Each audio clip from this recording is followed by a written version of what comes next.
Are we going to start soon? Mr. Chuck?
But turn on the audio.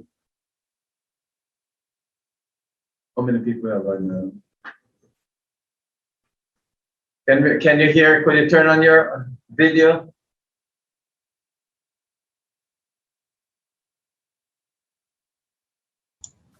All right.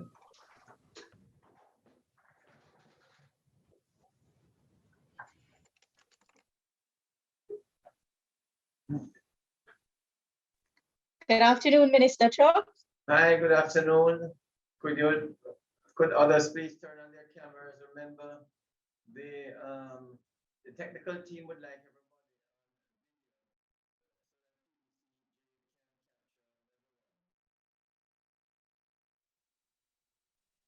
I will do the best I can to come on, but I'm having some bandwidth issues. So if you see me off, it's because of that. No problem, Marlene. All right, so persons, please remember, I'm asking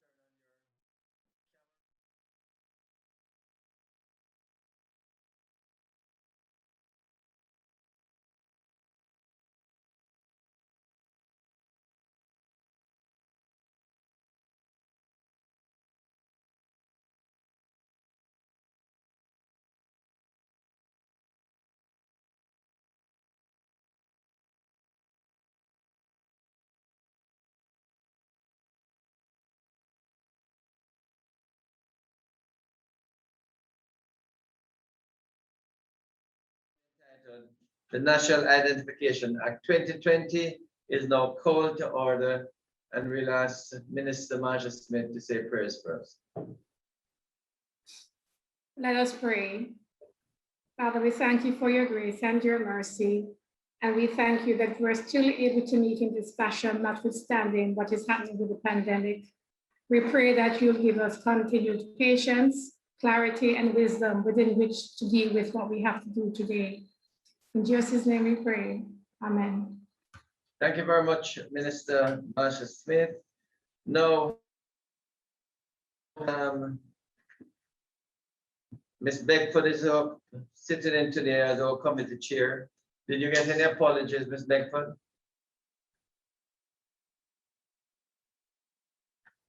Not hearing you, Ms. Beckford, if you're on. Firstly, let me thank. Good, Chairman, good afternoon. Yes, Are Ms. you Beckford. hearing me? Did you have any apologies? Yes, sir. There is one from Senator Sinclair, Charles Sinclair. Okay, thank you very much. First of all, let me thank everyone for joining us virtually in my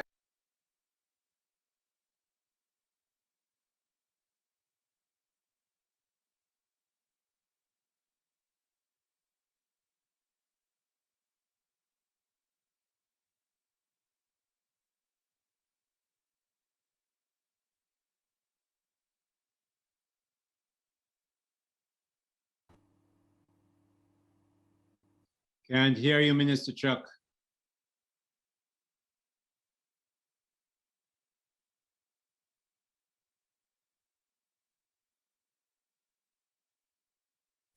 It looks like he may actually have dropped out of the meeting.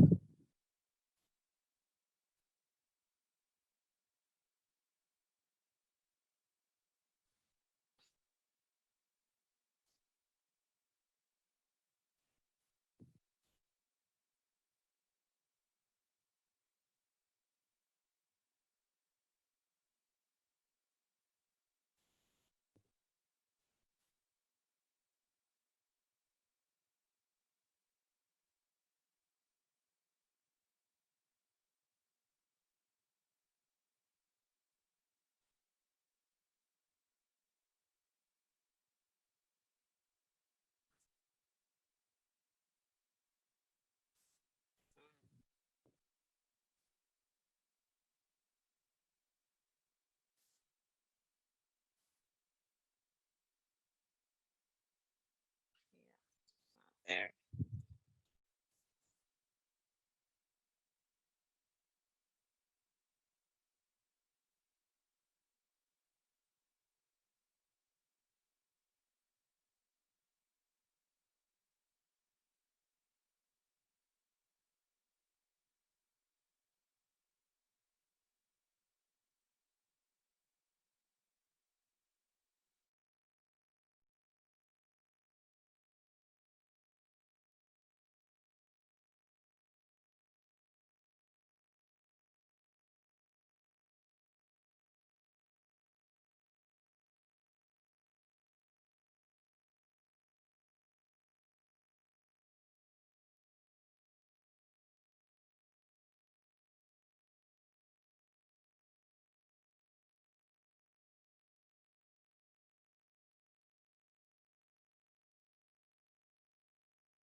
disconnected. I hope this won't happen. This is one of the pitfalls of going virtually, but let us hope we can continue. Please, everyone, okay, turn back off your audio and then you can keep on your video on. Just to indicate that we're taking 4 contributions today, but we're going to take them in the order of the Jamaica Council for Persons with Disabilities first, then the Jamaica Bankers Association, then JETS, J-E-T-S Limited from Mr. Edmundo Jennings, and immediately afterwards, we'll take the Jamaica Constabulary Force. Just to tell the presenters, we don't want you to read your presentation.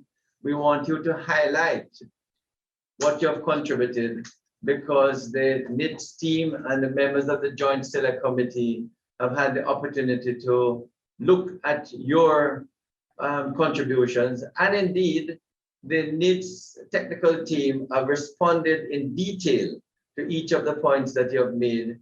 And the NITS team will respond, but will also send you a fulsome response to all the points you have made. In addition, I just want to tell the contributors that where you have made new innovative points, they will be put in a matrix to be considered by the Joint Select Committee when we meet to go clause by clause to examine the bill itself. Now, before we go to the contributors, we also would like to note that we have had almost 100 submissions. The vast majority of these submissions are really comments and concerns raised by these persons. We have already reviewed and responded to 42, and today we are going to respond to an additional 12 persons who have put in their submissions. Now, these persons, we didn't think it was necessary, and in fact, many don't want to be invited to present orally. They just made some of them interesting points. So the 12 submissions I'm about to read, the members, I just like to tell everyone, have actually have them in their possession, so they would have seen the concerns of all just under 100 submissions, and your points will be taken into consideration when we start to go clause by clause. The first one is Bella B, suggested that, this is from the African Women's Charity Organization, suggested that DNA testing be conducted upon application, especially of minors, in order to assist with bringing delinquent fathers to book. Interesting point. Africa A, concerned that increasing cyber threats makes implementing a NIDS too risky to individuals' privacy. He also asserted that in light of the Constitutional Court's judgment, the government should state whether the NIDS is mandatory, as well as the list of information required. Carlton S. commended the voluntary nature of the NIDS, but expressed concern about its security, wide powers of the implemented institutions, lack of a prison term for breach of confidentiality, and the lack of a legal framework establishing boundaries for the technologies which may be used. Additionally, the authority should report to the Parliament and not a minister. He therefore stated that the government must convince the Jamaican public of the merits of the system. G. Campbell stated that we need a national identification card, but we do not need to give all our personal, private, and unique matters to get it. M. Wilson queried why the money being spent to implement NIDS is not being spent on more pressing issues such as the roads damage in recent bad weather. Samantha N. recommended that the EOJ be rebranded and repurposed and depoliticized to carry out the national identification via a Jamaican citizenship card. She also made extensive recommendations on the features of the card, particularly as it related to the requirements for the facial image and the necessity of noting the address on the card. Susan G. indicated her lack of support for the bill, and it needs primarily because there are gaps in the legislation which will facilitate an individual's loss of privacy via governmental access to data, and an individual's exposure and vulnerability to criminal activity due to lack of security and safeguards in the system. T. Williams opined that too much information is required, which raised privacy issues, and queried why the same information used for the electoral ID could not be used, photograph, birth certificate, and fingerprints. Helen Ann A. primarily concerned with the protection of citizens who chose to enroll in the NIDS. She also suggested several ways the NIDS could be used to assist in dealing with the other societal ills. For example, she stated that the NIDS bill must be supported by mandatory DNA so that children will be confirmed of parenthood. Vivian G. indicated her lack of support for the NIDS because there is no way to ensure system security, which will result in leakage and theft of information, lack of privacy, and the potential for profiling. The West Indian Tribal Society, representing the First Peoples of Jamaica, proposed an amendment to the bill as follows.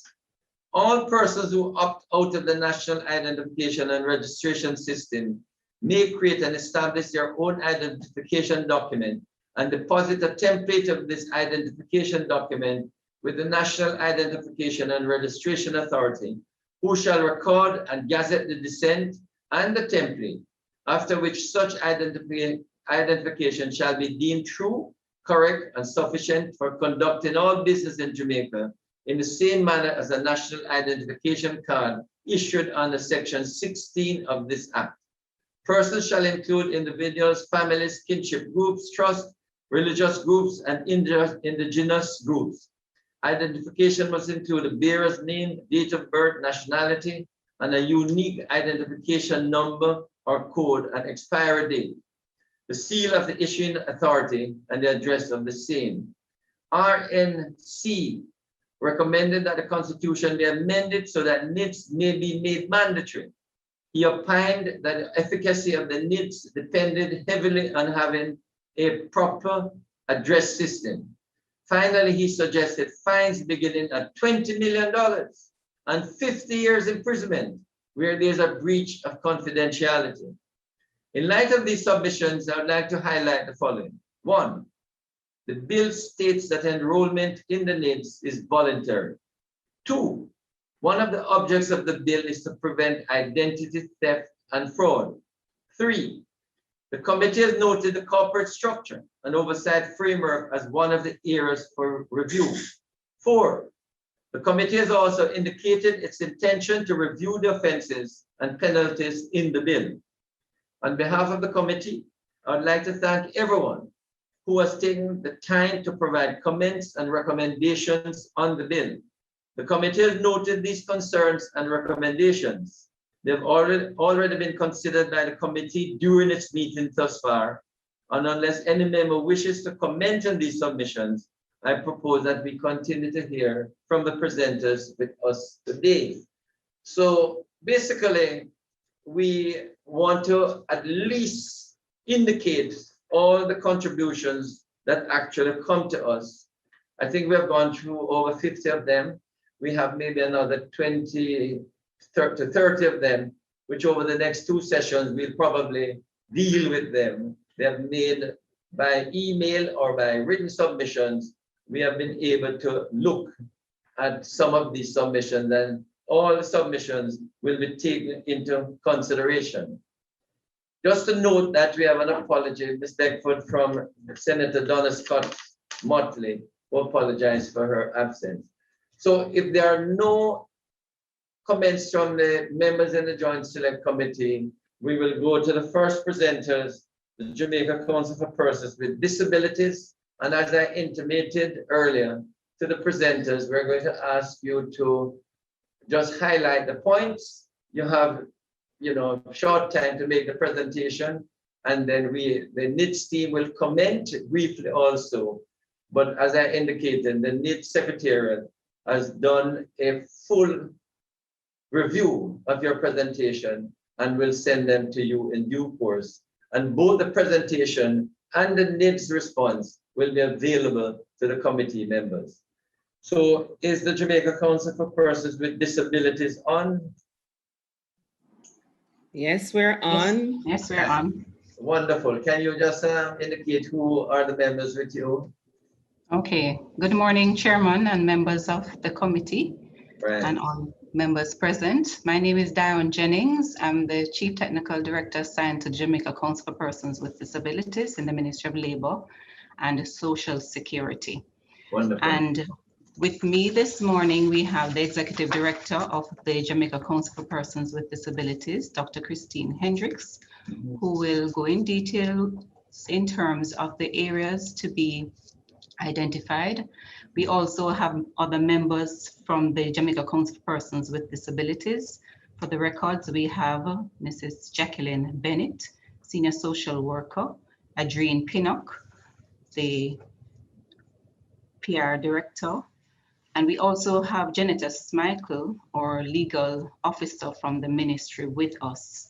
Also, as part of our stakeholder group from which the discussion and deliberations were made, we also have persons from the community of persons with disabilities. We have Ms. Gloria Goff from the Combined Disabilities Association, Mr. Conrad Harris from Jamaica Society for the Blind, Kimberly Sherlock from Jamaica Association for the Deaf, and we have Marilyn McCoy from the Jamaica Association for Persons with Intellectual Disabilities. Are they joining? They are joining us online.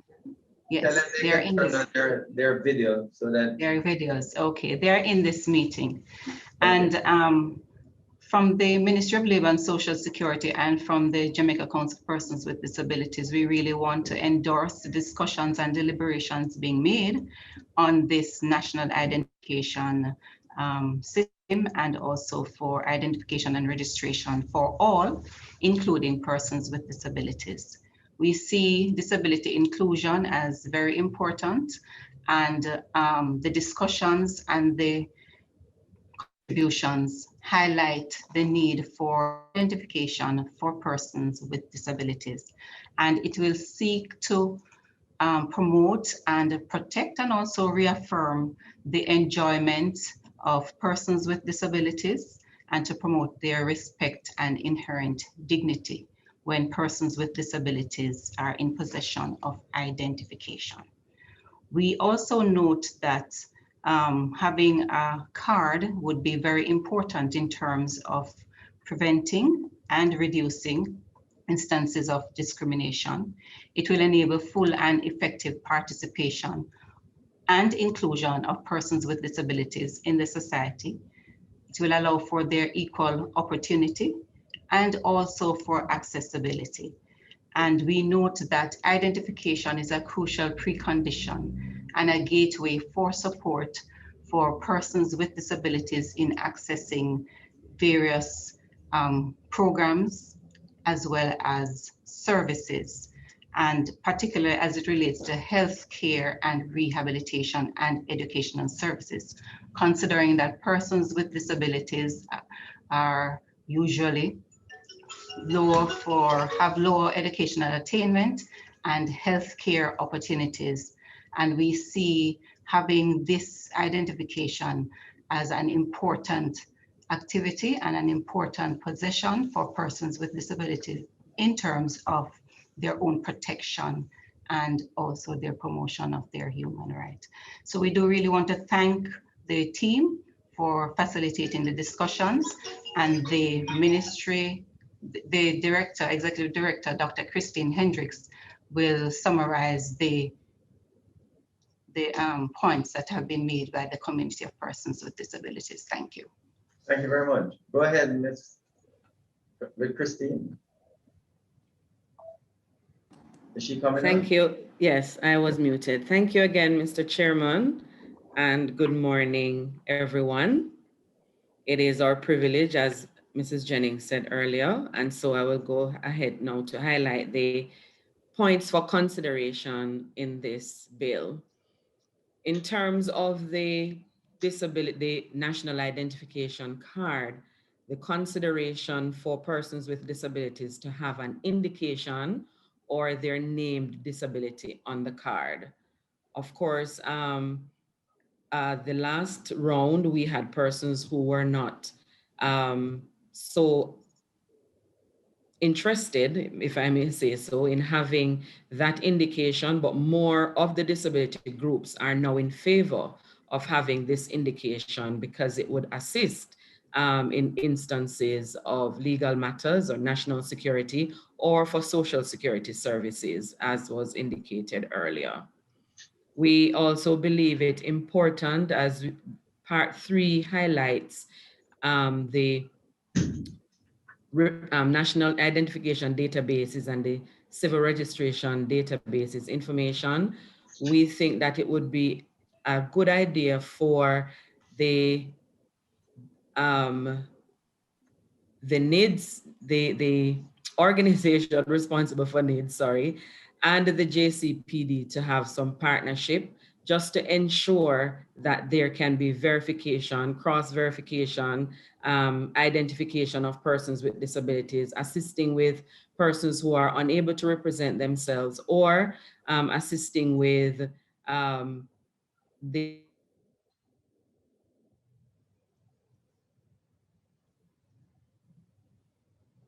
important that in terms of accessibility, the registration process should be made accessible to the varying forms and types of disabilities that people will have. For example, ensuring that persons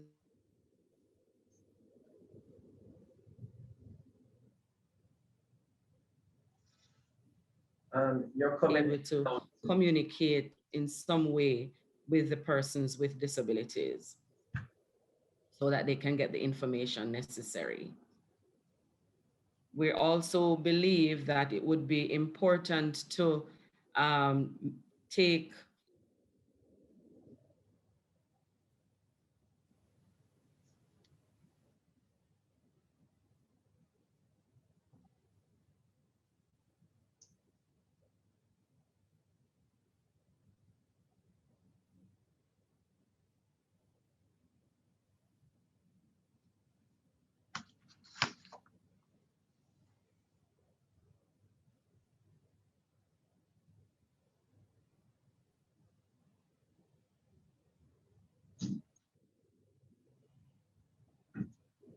Everyone is freezing. But it's, what's her name again, Miss? Her bandwidth is a problem. Christine, you're coming on, yes. Her bandwidth apparently is having some problems. Is she in with you? No, we are not at the same place. But her bandwidth is, so is she almost complete? Yes, let me see if I can pick up from where she left off. Would you like to complete and then we get the NID secretariat to respond? Sorry, I am back. I lost connection just now. Right, your bandwidth seems to be giving some problem. Can you wrap up then? And okay, just go ahead and just summarize and wrap up. Okay. All right. So so we spoke about the importance of the partnership. We spoke about persons who may not be able to represent themselves, persons who might not have the necessary fingers for the identification or for, you know, all that is necessary for the process. We spoke about persons with disabilities in terms of the related costs that may be incurred as spoken of in this bill, and the fact that persons with disabilities who are in the lower socioeconomic strata of society might be at a disadvantage, so consideration for lower fines in those instances. We also mentioned the fact of it being important that a caregiver, a named caregiver, be allowed to represent those persons who with disabilities who need to make appeal, or in other instances where they are unable to represent themselves. Aside from the JCPD, that their caregiver be considered as that person. Thank you very much. Thank you very much. Could the needs, Warren, who is going to respond to the points raised by the Disabilities Association? Okay, Chairman Kamika will lead us on. Thank you. Tamika? Hi, afternoon, Chairman. Actually, Janelle Miller-Williams will be doing the JCPD and the JBA, and I will respond with regard to the rest. Thanks. Okay, well, Janelle, will you Yes. proceed then? Yes, good afternoon, Chairman and other members of the committee and to colleagues. With respect to, in relation to the recommendation for partnership between the JCPD and the authority, the technical team's response to that is that clause 5 of the bill requires the authority to have requires the authority to make arrangements to carry out its functions. Clause 8 also requires cooperation between public bodies in order to carry out its functions. And the intention is to work closely with the JCPD in order to implement the needs. Okay. In respect of their suggestion in relation to the national databases, where consideration can be given to persons who are unable to represent themselves, but can be represented by someone else, consideration may be given to this recommendation by the committee.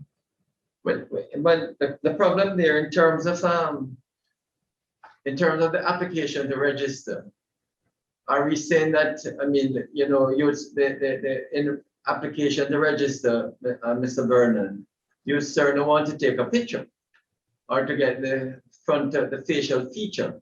How would that be done if the person, for example, is incapacitated and maybe at home?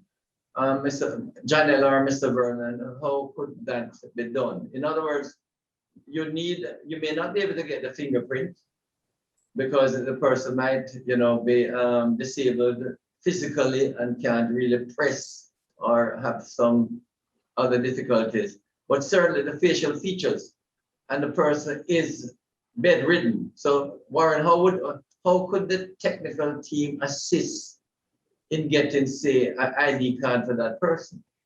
Okay, thank you, Chairman. We do have provisions in the design of the project for mobile enrollment, right? Where and the intent, and even with when we had our initial discussions with the council, you know, we agreed that there will be a need for us to visit those persons directly and then assist.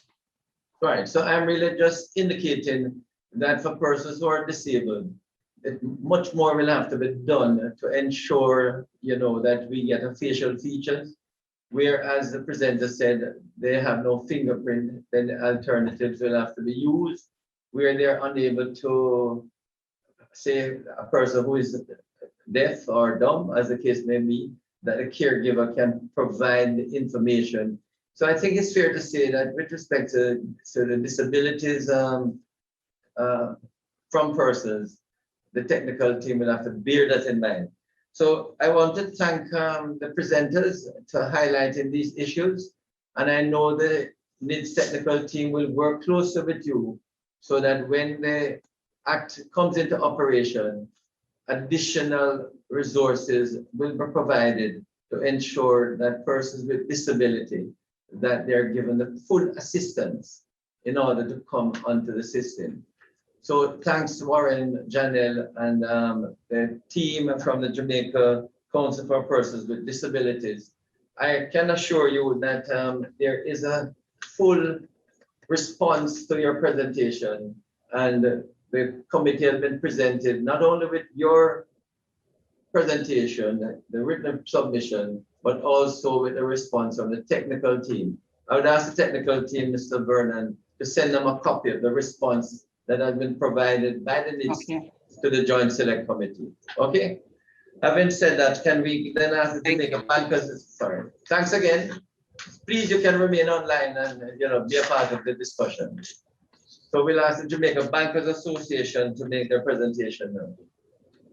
Is the Jamaica Bankers Association online? Yes, we are, Mr. Chairman, Mr. Please, and Minister. just introduce who is with. Okay, will do. My name is Janice Grantaff, and I represent the Jamaica Bankers Association in examining the features of the bill. And with me, I have Mrs. Chantal Davis, and together we will be addressing you. However, in light of the direction that the minister has asked us, in which the minister has asked us to present, I will seek merely to highlight some of the key provisions which we were able to examine. Right. Okay, so, and I know you have the presentation, Mr. Minister, so I'll just go quickly into the highlights. And I wish to thank you for the opportunity to do so. Okay, we looked at the bill certainly across the sector. We had feedback from various other stakeholders, so we do have a combined presentation. So forgive me if it may be a little lengthy, but it's going to I'll just highlight, as I said, the key features. So in looking at the bill, we looked at it based on the section. Philosophically, the Bankers Association supports the bill, but there are some provisions, statutory provisions, which we believe can be strengthened or clarified. Section 9, and that section covers in some detail the form of identification and the new, which will obtain under the civil registration database. And we as financial institutions, we rely on accuracy of this information, and we would propose that a provision be inserted to certainly clarify that the validity of the documents that we already rely on, which would be available from the civil status registers, that those would be preserved. And I believe that there are, in the submission that we made, there are some questions that really came to our focus in raising the concern. So for example, the question is whether we'll be able to rely on the documents currently issued by the Registrar General's Department once the legislation is enacted. And this is certainly a matter for consideration, if not considered before. We also wanted to know whether what is the time period which will be allowed for us to continue to rely on information from the civil status registries, and therefore the transitional arrangements really should be clearly set out. So that would cover the substantive issue as it relates to section 9 of the bill. Okay, moving on to section 12. Section 12, we would like to have clarification, Mr. Minister, on whether the form of identification, again, this is relating to other locally issued forms of ID, whether or not we would be able to rely on forms of ID issued from other jurisdictions. And I say this to say that given where we are globally, we are dealing with offshore clients for the most part, and effectively, I think the bill could address what forms of ID would be acceptable, and if so, what level of validation can we give to those forms of ID. Moving along, section 14, we looked at the whole issue of cross-referencing of information. And I think it ties back to section 9, Mr. Minister, as it relates to conflict in the data that we have on record from the established registry and what we will get from the current database, the proposed database, I'm so sorry. So the question also arises as to cancellation of the cards and the need for clarity around the checks and balances which will be necessary to ensure that canceled cards which are surrendered to the authority are not brought back into use by unauthorized persons. So the direction that the Bankers Association really want assurance in is around the whole handling of these cards, the treatment of administrative or clerical errors in the cards, and the fact that reliance would have been placed on this data by a financial institution. And of course, the implications for other legislation, for example, POCA. So what we are also proposing, Mr. Minister, is in relation to this section, section 14, that is, and this is where a lot of the comments came from the industry in relation to section 14, that we should have at least some commitment that the data will be uploaded in real time. And further, it's been recommended that where a card expires, then subject to the provisions under section 18, that the party is notified of the cancellation of enrollment. So in circumstances, therefore, where the enrollment is cancelled, the bill needs to address the consequences for parties who are seeking to rely on the national identification card. There are other issues, but those I think are not as substantive as the ones that I've raised before. And finally, I will go down to 2 points that I wanted to raise. One is in relation to criteria for evaluation of an accredited third party, the application for third party accreditation. We need to have that more explicitly set out. If you look at section 25, you could see that there's also room for us to introduce provisions for rejection of an application and the possibility of appeal where there's an event of denial. And finally, we haven't seen the fees for registration or verification services to be issued by the authorities, and we would love to get some feel around that early in the day. So those are the comments from the Association of Jamaica Bankers. And there was just one typo in the schedule on page 42, where the word identification should be corrected. Right. Spelling of the word. So that represents our presentation. Right. It's Janice Grant, it is? Janice? This is Janice Grant. Taff, sir. Janice and Taff. We know one another a long time, Janice. Oh, most definitely before the Taff. To respond to your last point, the truth is that I think that may come in the regulations, and I don't think the question of fees have yet even been considered.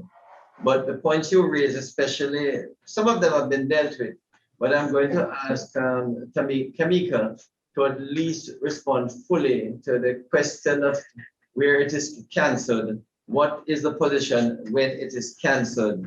When a card is cancelled, say the bankers who use or have been informed about information from the person who was registered, whether those who have asked for verification, whether they would be informed.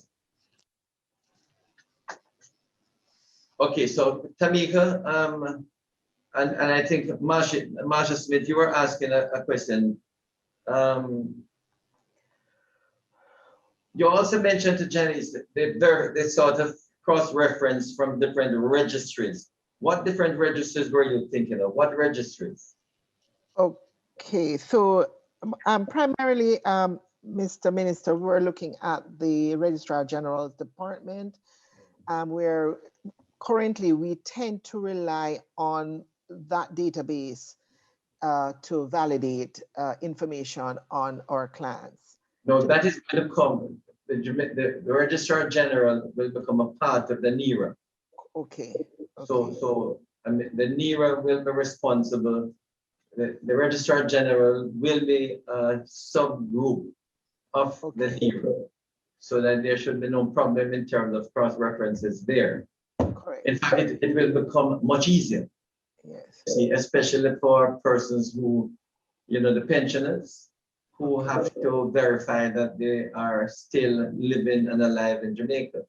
So, once a pensioner dies, then it will automatically be reported, in the NERA. Okay. because there's that connectivity between the NERA and with the Registrar General.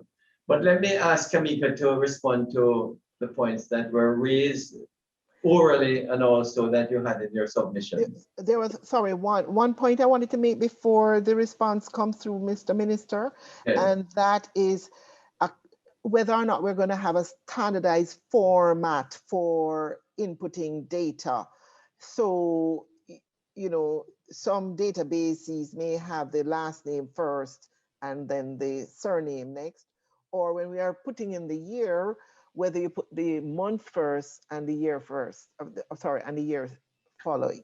So we just want to ensure that we are standardized in a fundamental way. Because that I will ask Kamika or Mr. Vernon. Very good point. And a discussion have taken places yet in terms of standardization of how names, will it be surname first or Christian name first? And in relation to date of birth, is it going to be year first, month and day first or second? Because you know there's a difference between the US and our system. I think the US uses month before day, while we use day before month. I don't know if that has been discussed as yet, Mr. Vernon. Would you like to respond before Kamika comes in? Yes, thank you, Chairman. We would have discussed those matters, and in fact, we also established a working committee with the Jamaica Bankers Association at that level. As soon as we progress more with the technical discussions, they will also help to influence the finer details about the project and how they verify persons' identity in terms of the national identification system, and also how they will continue to verify the birth certificate and other documents concerning civil registry.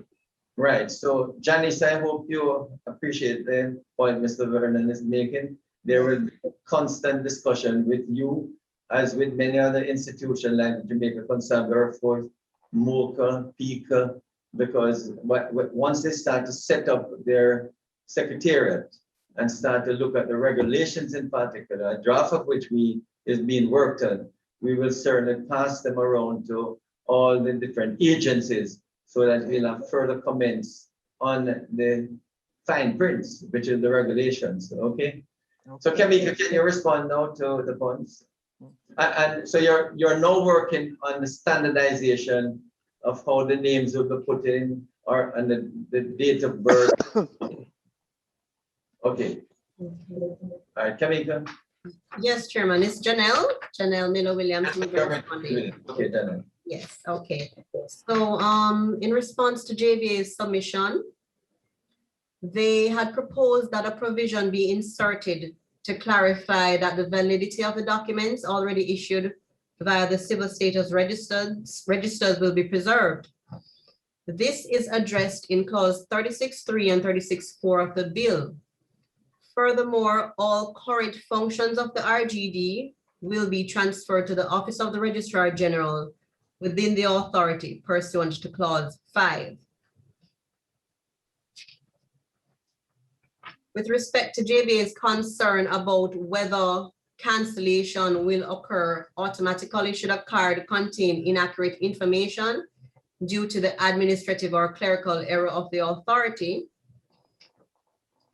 we will like to refer to clause 14.2, and such information would be specified in operational processes and regulations as necessary. Right. Right. JBA also had a concern about canceled cards which are surrendered to the authority. Canceled cards which are surrendered to the authority should not be used in an unauthorized manner by the personnel.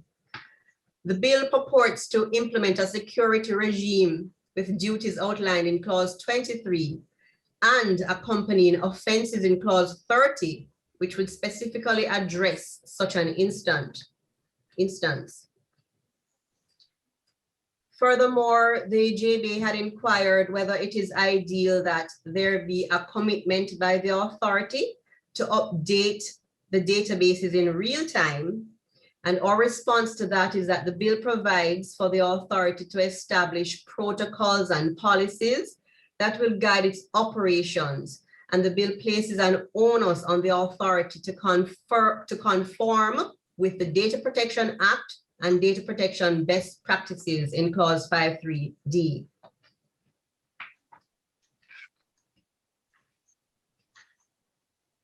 Also, in relation to the clause 25, the request for information or for authentication and verification services, the JBA recommended that the criteria for evaluation of an accredited third party's application should be explicitly stated. And we'd like to inform that this issue has already been addressed and the details of the regime will be outlined in regulations as per clause 25.3. Right. And that completes my response. Right, thanks. Janice, if there are no questions, what we'll ask the NID Secretariat is to send you a much further comprehensive response, which has been prepared for the committee to each of the points that you raised. Some of them we have been dealt with elsewhere, but so if you have any further points, you can also raise them. But a full response has been prepared by the NID Secretariat, and we'll ask them to send you a copy. Is that okay, Janice? That's in order, Mr. Minister. So if not, I want to thank you and your team for at least comprehensively reviewing the bill, and we expect that you will keep in constant touch with the NID Secretariat as we go forward. So please, you can remain online as we continue the afternoon deliberation. So we're going to ask Mr. Edmondo Jennings, Jets Limited. Are you on, sir? Mr. Edmondo Jennings, are you there? Jets, are you there, Mr. Edmondo Jennings? If you're there, turn on your audio so we can hear you. Mr. Edmondo, you see, is he on that? No. He's not. Edmondo Jennings, if you're one more time. If not, if we finish if you're on or you come on, when we finish with the next presenter, then will be the Jamaica Constabulary Force. Are you on Jamaica Constabulary Force? You on your team? Yes, good afternoon, Mr. Chairman and your members and colleagues. My name is Alethea White, and I'm the Director of the Legal Affairs Division at the Jamaica Constabulary Force. Let's turn on your video so we can see you. 1 second. Right, right, Alethea. And who else is with? Fix the camera. Right. That's as good as it's gonna get. No, all right. No, that's excellent. All right. With me this afternoon is Miss Alana Wanlis. She is a legal officer at the Legal Affairs Division. So we'd first like to thank the committee for giving us the opportunity to review and provide feedback on this critical piece of legislation. In relation to our submissions, we had submitted a document containing 25 items for consideration by the committee, and I will seek to just briefly highlight and go through. The first item is in relation to section 9.8, and that is really a drafting issue, where we saw that the penalty for all three subsections were grouped under subsection C, and we're recommended that the section dealing with the penalty for the offenses be removed from subsection 3 and placed in a separate paragraph to make it clear that the penalty applies to all three subsections, because each offense is in all three subsections. Okay, the CPC is here and she's making a note of your recommendation. Okay. It's a printing error. It's a printing error, actually. Very well. Okay. Second item is in relation to providing guidance on the meaning of the term function. And this is particularly in relation to section 9.11 of the Act. Now, section 9.8c makes it an offense for a person without lawful authority to willfully intercept or cause to be intercepted any function of the national databases. But we note that no guidance is provided in the Act on the meaning of the term function.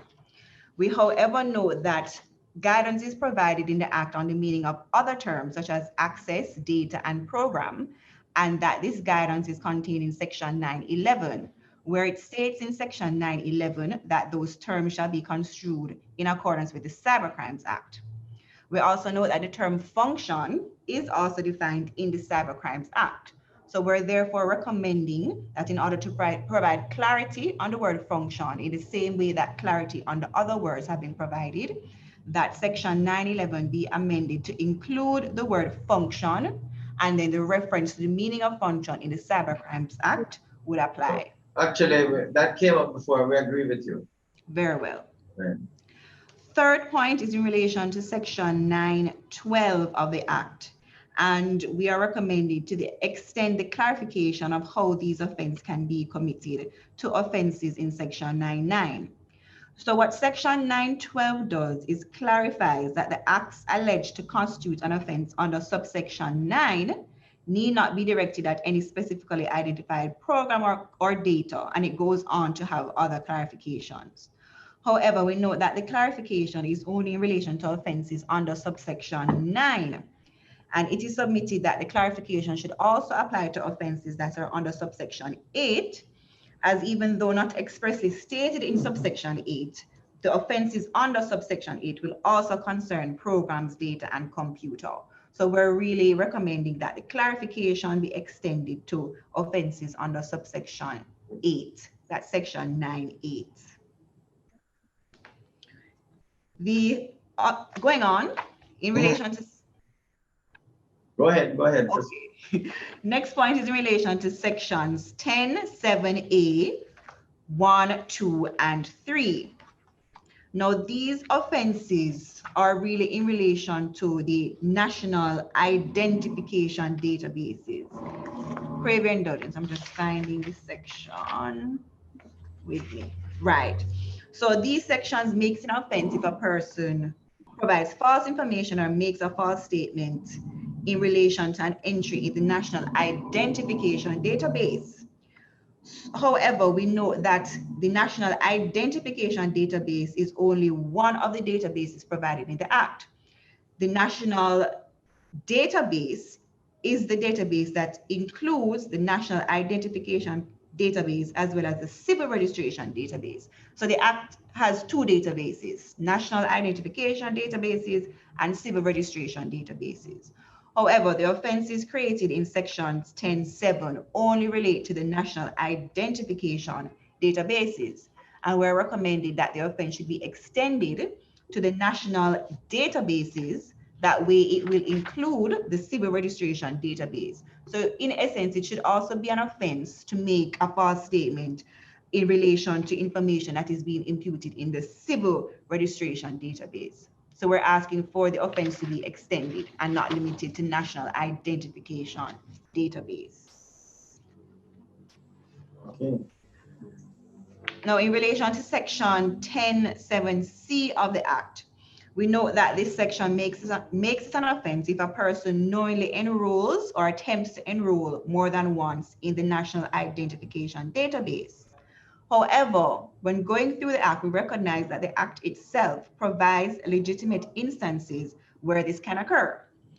For example, sections 14(1) and 2 provide for the cancellation of a person's enrollment. However, section 14(4) provides that a person can apply for a subsequent enrollment and allows the authority to re-enroll the individual.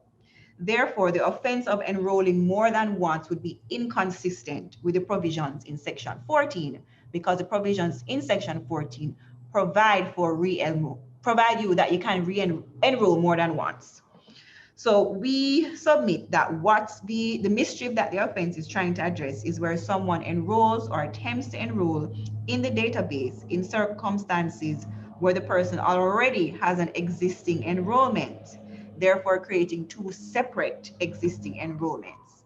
And in that regard, we have proposed that the offense section 10(7)(c) be amended to read that where the person knowingly enrolls or attempts to enroll in the national identification databases, where at the time of this enrollment, the individual has an existing enrollment in the national identification database that has not been canceled. So that is our proposed wording for the amendments. Section 10.7, that is also a drafting issue similar to the first issue. That's where the penalty for the offenses were inserted in one paragraph instead of being inserted in a separate paragraph. So I'll move on from that.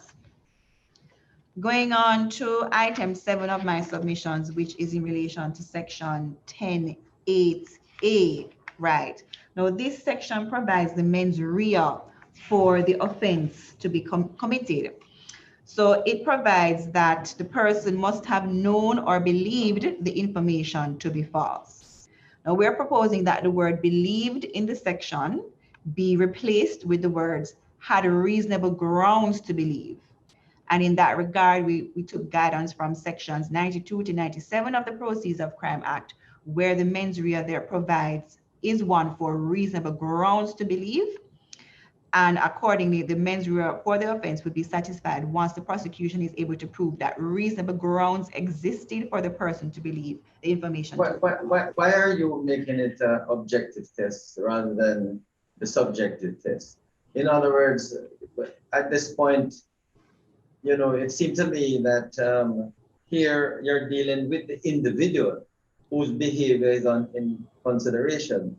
Why not just look at the individual, what the individual believes, rather than what should believe, the reasonable ground. But what we're proposing is that where it may be difficult to prove that the individual, going to the man or the individual to prove that they believe the thing to be false at the time. Right. We are saying that it should be expanded, just like how it is in the Proceeds of Crime Act, to say where there are reasonable grounds to believe, where the facts are such that no reasonable person could have believed otherwise. So the duty of the prosecution will now be to establish the facts that existed and show the court that in where these facts exist, no reasonable person would believe otherwise. And once the court is satisfied of that, the mens rea would be established. And we think that— Chairman. Yes. My apologies. Isn't that the standard test that is current, sir, that the reasonable man, the reasonable belief, the objective test? No, not always, Minister Morgan. The truth of the matter is that, you know, as Ms. White has pointed out,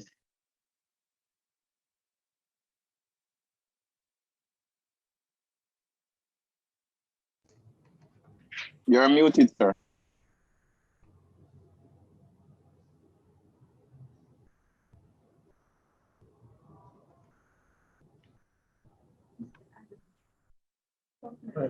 all right, no, can you hear me now, Minister Morgan? Yes, sir, I can hear you. Yes, I mean, the question is whether or not, is how you determine whether the person who was allegedly committed offense, whether that person actually believed, as against what would be the reasonable man believe. It's really a legal position that the question, based on the person's behavior, you can determine whether or not he believed.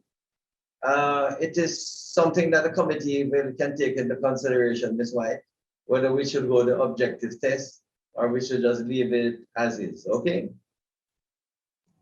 Very well, and we're in support of the objective test, and we also want to point out that this is a test that has been used in more recent legislation, such as the Proceeds of Crime Act. My next point, Chairman, is in relation to section— and before I go on to Ms. White, in most cases where we use reasonable grounds to believe, is usually where significant provisions, criminal offenses, serious offenses are being committed. When it's been a regulatory offense, usually we don't try to use the objective test. Just a question whether the particular person has infringed the statute. You get me? In other words, I accept that it is appropriate, say in the Proceeds of Crime Act, you want to test the person's behavior against the reasonable man. But in many regulatory offenses, we tend not to use the objective test since we don't expect too many infringement as the case may be. Anyway, it's something that the committee will consider. Very well, Chairman. And on that point, just quickly to add, I know that, for example, this test of belief, it would apply to an offense where a person provides false information in order to personate an enrolled individual. That is at section 10.7E. And we are submitting that that is a serious offense with serious consequences. Okay, all right, the committee will look at it. Very well, grateful. Right. The next item, Chairman, is section 11.3, and we're really just seeking clarity on what the offense, really the nature of the offense. So section 11.3 states a person commits an offense if, without lawful authorization, the person collects identity information from an individual. Now, we are unclear as to whether it is meant for the offense to relate to a person who is falsely purporting to act on behalf of the authority. So whether it's specific to the authority and someone trying to falsely act on behalf of the authority, or whether it's meant to have general applicability to any person who collects identity information without authorization. Because we're submitting, if it is the latter, then perhaps this offense would be more appropriate under the Data Protection Act as opposed to this act. But it's obvious it has to be dealing with this act. Wouldn't you say, CPC, what do you think? Well, this provision has to be read in the context of the definition of identity information, which speaks specifically to the collection of information for the purposes of section 11. So from in that context, it is clear because section 11 speaks about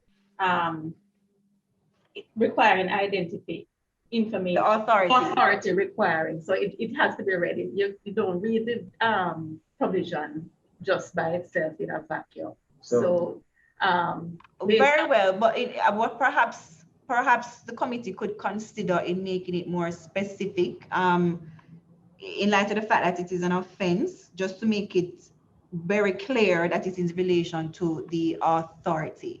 Would you say it's implied? But section 11 speaks to that, and that is what the definition of identity information refers directly to section 11. So you can't read the provision without reading it with the reference to section. That is accepted, but I find that sometimes where you have to refer to other provisions to find out the meaning, sometimes that can be problematic. So consideration could be given to making it expressed in the section itself. So you need you want to Chairman, if I may. Sure. This section actually begins that the following identity information may be required by the authority from an individual for the purpose of enrolling the individual. So I'm not certain how much clearer we can get. In other words, the chapeau, Ms. White, makes it clear that it refers to this, the enrollment in this act. Wouldn't you say that's clear? Very well, Chairman. Okay, but it's a point to note, but it seems fairly clear from the chapeau. All right, continue, Ms. Wine. Yes, the next point is in relation to section 14.5. That again is a drafting issue similar to the previous ones that I wrote. The other point is in relation to section 14.6a.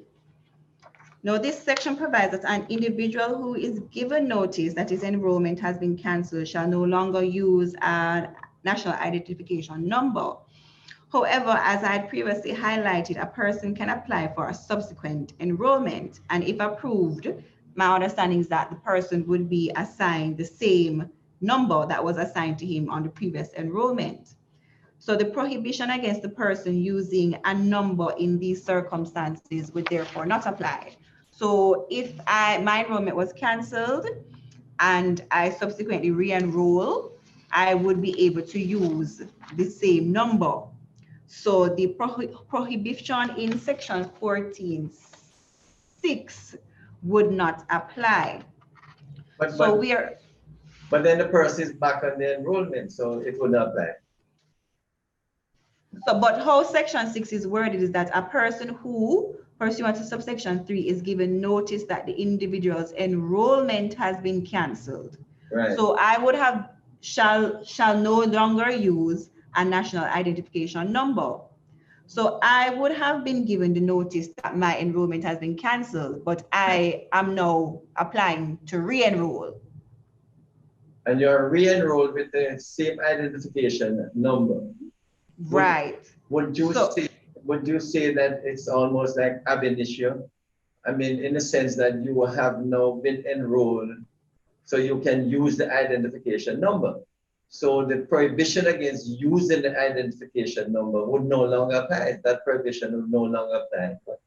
The cancellation referred to the previous enrollment. There's no cancellation of the enrollment. Right. It would not apply. So what basically is happening? If the cancellation was made and the person continues to use that N, the national identification number, then the offense would apply. Agree? Right. But Agreed. once the person applies again and is enrolled and start to use the national identification number, then he's okay because he's using it on the basis of the new enrollment. Very well. Right. So what we're really saying is that once he enrolls, then he's using the national identification number pursuant to this the new enrollment. And not the old enrollment. But if he did not enroll again and continues to use a national identification number, then the offense would apply because it would pursuant to the cancelled The new enrollment. Right, right. Very well. Moving on in relation to section 1610, and our comments in relation to this section is really the penalty. We are of the view, all right, so this section creates the offense of willfully tampering with a national identification card. I can stop it there. Everybody has commented on it, so the committee will be looking. In fact, I don't know if you heard my opening remark. One person commented it should be 25 million years imprisonment. So very well. We'll appreciate that. The committee will have to, look at it and have a stronger penalty. Okay. Very well. I agree with you. Yes. All right. In relation to section 1611, that section creates the offense of willfully taking possession or retaining the national identification card, knowing that the card was improperly obtained or that the card is counterfeit. And we're submitting that the act of using the card should also be included as an offense. So right now it is being in possession or retaining the card, and we're proposing that using the card should also be made an offense. Our other point in relation to this section is the drafting point, where the penalty has been subsumed under one of the subsections. And right, and the other point in relation to this section is also the penalty issue, where we're saying that it should be increased. The other section is section 17.2, and again, our submission in relation to that section is concerning the penalty, where we were submitting that it should also include a term of imprisonment and not just the fine. Now, section 22B, we observed there may be an inconsistency with the use of the word shall and the use of the word may, because section 22B uses the word shall and it requires an individual to surrender to the authority any national identification card that has expired. However, we noted that section 18.4 provides that the authority may require an individual seeking renewal to surrender the card. So we just thought for consistency, the same word should be used throughout the section. So whether it is may or whether it is shall. Yeah, it's something that the committee will discuss with the CPC. Okay. And whether consistency, it should be. Right. But the scenarios may be different, so we need to consider it, okay? All right. In relation to section 24.1, So section 24 provides a procedure to be followed by the police in the event that identity information held by the authority is needed for the prevention, detection, or investigation of a crime or in the interest of national security. Now, the procedure to be followed is that the Commissioner of Police must apply to obtain an order from a judge of the Supreme Court. So we recognize that this imposes an additional step for the police to take and overcome in order to obtain identity information. So while we recognize that the requirement for the police to obtain an order from a judge of the Supreme Court is a safeguard that has been imposed to protect the confidentiality of the identity information held by the authority, we also submit that it should be recognized that the act itself creates several offenses which the police are obligated to investigate and prosecute. Now, these several offenses have also been created in recognition of the confidentiality of the identity information held and the seriousness of it and the need to deter and punish persons who act in any way that breach or threaten the confidence of the information. Further, we recognize that several of these offenses are committed by the authority or committed against, the authority itself. And the authority would, in many of the circumstances, be the complainant to the police.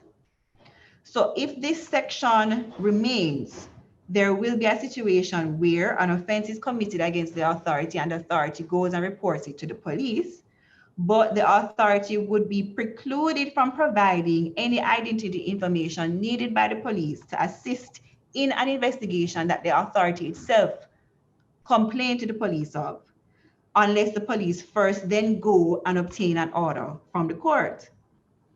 So we submit that this is counterproductive and that the requirement for the police to have to obtain an order from the court should not apply to the prevention, detection, or investigation of offenses under the Act itself. Instead, we're submitting that the authority should be able to provide all information that is needed for the investigation of an offense under the Act itself to the police once it involves an offense that is in breach of the Act.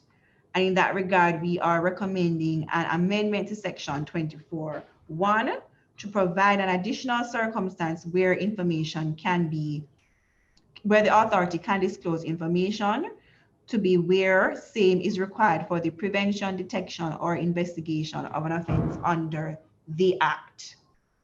Right, I think it's a concern that you have expressed. You're trying to say that when an offense is being investigated, especially one that has been a breach by the staff of NERA, for example, that information about should be revealed to the police, right? Or to the Commissioner of Police. But I think you will appreciate that I'm not too sure whether, just saying that the information can be released. We have to be very careful. Because as you will appreciate, safeguard. Yes, as you appreciate, we will appreciate the trust and confidence of the citizen in the data must be preserved. And that is why we say, firstly, if the authority, any member of the authority should expose any information, it's a serious offense. That's the first thing. Secondly, we agree that if the police needs information for verification, that they can approach a judge in the Supreme Court to get and explain why they need this information. Okay, now, bear in mind that in the case where the commissioner seeks verification, it might be an offense, not necessarily, it might be an offense outside what of the Act by the staff. Okay, so if it is an offense committed by the staff and the commissioner needs information, why not just group them in the same? In other words, I accept that in investigating and in order to prosecute whether or not a member of staff has revealed information, you're putting the Commissioner of Police to an unnecessary burden by having to go to the judge. But isn't it the same? We're investigating this offense and we want to be able to determine if in fact the staff has expose the information of an individual. is that a non-necessary burden? In other words, to say that, you see, we don't want a situation where it appears at any time, because the way you're framing it, where the same is required for prevention, detection, or investigation of an offense under this act. The way you're framing it, I don't want to necessarily open where it can be argued that the commissioner might have access to information in the database, if you understand the point I'm making. In other words, where the commissioner of police seeks information under section 24, he's only going to get verification in it. He's not getting, to the best of my knowledge, necessarily, he's not going to get, say, a fingerprint or a facial recognition. What usually, as I understand it, what could happen is that he may have a facial,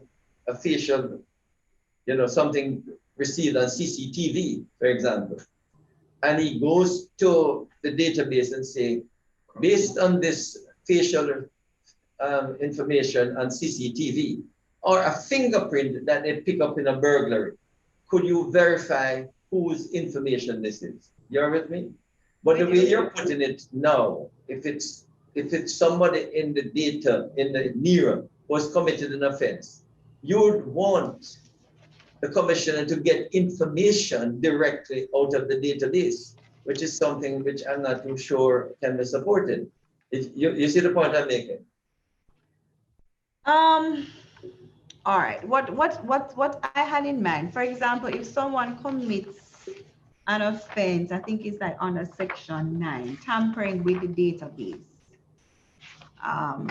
But if that occurs, Ms. Wine, then it has to be based, the evidence will have to come from another member in NERA, the executive, or another member, to demonstrate with evidence that another member of the NERA has tampered with the database, if you get the point. Right, and suppose in that investigation, the police need to verify, for example, the date of birth or the TRN of somebody. They need some information from on a suspect. Not a difficulty, because just like the Bankers Association or anyone, they can ask, is this person's date of birth ABC? And the answer, in other words, the database can only be accessed to verify. But how it is worded now, the commissioner would not be, the authority would not be able to verify or say anything until we get a court order. No, admit it. Well, that's the point. So the point I'm really making is that even in the investigation, if additional verification is needed or part to investigate offenses committed by the staff, what would be wrong with the commissioner of police or his delegate going to the court to say we need this additional verification, as the case may be? In other words, what we want to be able to say to the public at large, your information there is not going to be taken and given to the police or anyone. All that will happen is that anyone outside the NERA can ask for verification of data. But no one is going to be able to say, can I have the facial print or the fingerprint of someone? If you understand what I'm saying. So does the act now provide for the police to ask for verification of data in the absence of going to a court? That is correct. The answer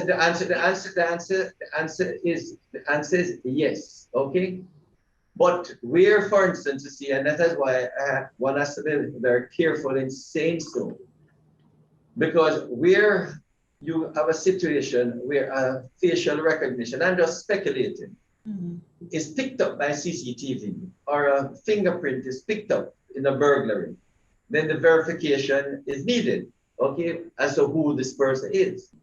But let us assume, for example, that we know that the person we're looking for is Delroy Chuck, for example, and the police would want to know, we can't find, we don't know his address. Mhm. So we need to find out the address of Delroy Chuck. Right. That is the sort of information which I suspect, I'm speculating, that the police would want to be able to go to the court to say, we need to find Delroy Chuck. We don't have his address. Can we get the information about Delroy Chuck so we can go to find him? If you see the point. But I would not expect that the police would be given fingerprint or facial recognition. Those would these things to be verified. If you get if you see. All right. So in relation to the verification, perhaps I missed it, but I'm not seeing in the act where, for example, a state agency or anyone can go to the authority and ask for verification without. No. In fact, that is the essence of the act. That is the essence where the Bankers Association, who would like, when they have a card, to be able to say, is this the card issued by you, right? Or even the card doesn't come, then the question might be, they might be asked, is Delroy Chuck, could you say if Delroy Chuck's national identification number is this? And the authority would say, yes, it is for Delroy Chuck. You see the point? But what we're really saying is that we have provided under this bill that no information that is there will be revealed to the public at large, including the Commissioner of Police or the police. However, in specific cases where the Commissioner of Police can persuade a judge that some information should be revealed to the police, that is the situation in which that information will be given to the police. Right. You're with me. So I'm with you. So there's a distinction between verifying and obtaining. Exactly. Right. So and all that the NERA will be doing is verifying. Verifying. Very well. So, and the only time that there will be any information provided is where the Commissioner of Police can convince a judge that they need this bit of information. And in fact, if you look at Section 25, if the Commissioner of Police or anyone should utilize that information, a penalty will be imposed on those who is that 25? Where a penalty is imposed for confidentiality. So once the information is obtained by the Commissioner of Police, then the Commissioner of Police and the police are under duty to maintain the confidentiality of that information. Is it 25 or 28? It's 30, I believe. 30, Section 30. So the confidentiality of the information obtained by the Commissioner of Police will have to be protected under threat of penalization. Okay. But Chairman, in relation to that last point too, if we're going to be obtaining information pursuant to a criminal investigation and the investigation goes on to a prosecution, the information cannot no longer be held confidential because it is going to be used for the prosecution. No, I'm not too sure about that. I'm not too sure. So bear in mind, if the police obtain the information for verification, no, you have no problem. But to the extent, you see, many people believe that this NERA should be like a fingerprint, the fingerprint bureau, to be used for investigation and also for prosecution. The way this bill is being framed and put forward is that it will not be used for crime investigation and prosecution. It's a fact of life, because that is why people are a bit suspicious whether this bill is going to be a bill that is so the data is easily accessible or available to police, and the answer is no. Right, because you have the safeguard of us having to obtain a judge from the Supreme Courts, an order. Right, but I'm saying where we obtain that order and the authority is directed to give us information, right? And that information can be a person's TRN, the name of the person's mother, father, any information. the authority is directed by the judge to provide that information for the purpose of an investigation. Where that investigation goes on to a prosecution before a court, that same information that we obtain pursuant to the order will be used in the prosecution and therefore cannot be held confidential. Well, I'm not too sure how to respond to that. In other words, because to the extent that whatever information is available, especially let us say it is the address, and because one of the good things about the NIDS bill, they will be using Google, for example, to find persons who are homeless. All right. So to the extent that you can see that this person was found at this address, which is a Google address, I don't necessarily think that that, in a sense, is something that could not be used, if you get me. I don't think that that should not be used. The point about it, is that the information that is being stored in the data is private information to the individual. And what we're saying is that that information should not be available to the public at large.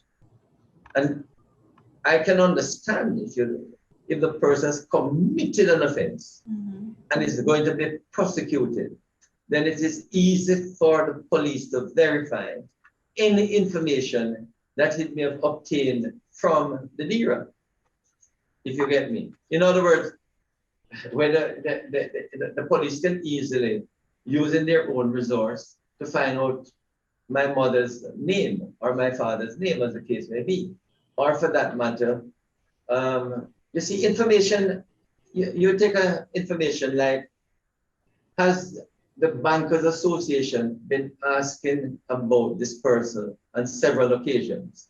Okay. That is something that the police may want to know because they're investigating a fraud. But is that information that would be utilized in a prosecution? I'm not too sure. You see, in other words, because several banks might ask for verification of this person, okay? That might be interesting information that the police may want to know to assist them in their investigation. But I'm not too sure that that would be first-hand information that the police can use in prosecution. If you see the point I'm making. So it is something that the committee will have to examine, you understand, to the extent that if the information is obtained by the police under the order, whether or not they, you see, a judge may well give permission to use it, if you understand. And once the judge gives permission to use it, then I don't think we have a problem. Very well. Okay. Another, on the same point of the application to the judge, what the Act provides under Section 24(2) is for the Commissioner of Police to apply. And we are submitting that there may be a plethora of matters for which identification information is needed, and it is not practicable for the commissioner to have to be the applicant for orders in all these matters. We are submitting that it would be more appropriate for the actual investigating officers in the matters to be the ones to make the applications, because they would have first-hand knowledge of the particular. Oh, no, but Ms. White, yes. No, Ms. White, with due respect, all that will happen is that the investigating officer provide to the commissioner or the superintendent of police what information they require to see that the constable must do the application would fly in the face of what we're trying to protect, you know, the privacy of the individual. And what we're really saying is that no constable or no, you know, should be able to come and ask the name to go to a judge and say, I need this information. We want to be able to say that a senior officer must do that. But Chairman, we have looked at other applications under other legislation for investigative orders, such as under the Cyber Crimes Act, Proceeds of Crime Act, FID Act, where even more private information can be obtained. And there is no requirement for that application to be by the Commissioner of Police. A constable can do it. For example, under the Proceeds of Crime Act, a constable can apply for a bank to give a plethora of information on an individual, his bank transactions, details of the transactions when they were made. And it's the constable that can make that application. Yeah, but And that is more, that's Chairman, more. Chairman, this is Senator Hill. Yes. Chairman, may I come in here? Yeah. Go ahead, the issue is not the information. The issue is the population must be assured that under NIDS, whatever else happens elsewhere, under NIDS, their information is very secure. So the issue is securing of the information so that the population can be reconciled and be comfortable and be sanguine about the fact that their information is secure, not the ease of the police to get the information. The security of the information in this instance trumps the other consideration. Thank you, Senator Hill. You have put it much better than I can. The truth of the matter, Ms. White, is that the nearer we have to be very careful that the impression is not given that it will be used as a tool for investigation and prosecution of crime. Okay, that's the point.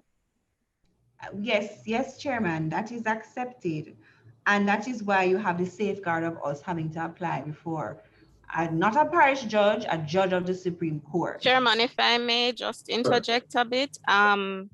I heard the indication from Ms. White that under the Cybercrimes Act and POCA, nothing is more private than your banking information. This is somebody's biometric information.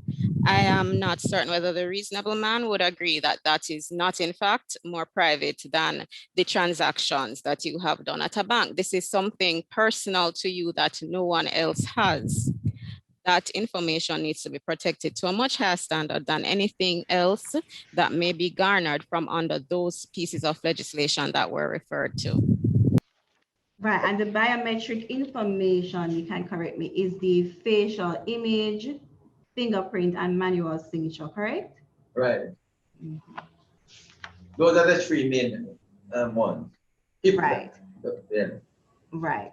Well, it is still our position, and as I said, these are considerations for the committee that a constable should be able to apply, because we are of the view that the safeguard of having a judge of the Supreme Court, so it doesn't even matter if it is a constable, a corporal, a superintendent. The point is whoever applies has to satisfy a judge of the Supreme Court.